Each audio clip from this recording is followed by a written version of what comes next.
I've worked in U.S. residential for over 20 years, and there is so much that's happened over that time. But I think now is a particularly interesting time in the industry in terms of change and growth.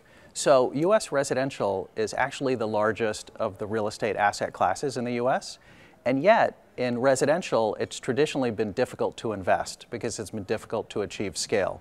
In the last few years, data and the application of technology have begun to change that.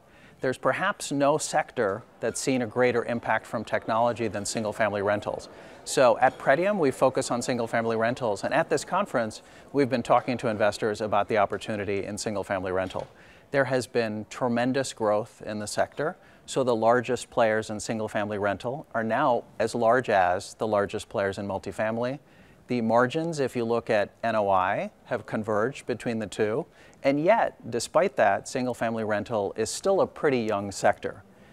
Institutional investors only own about 3% of single-family rentals, so there's tremendous room for growth ahead.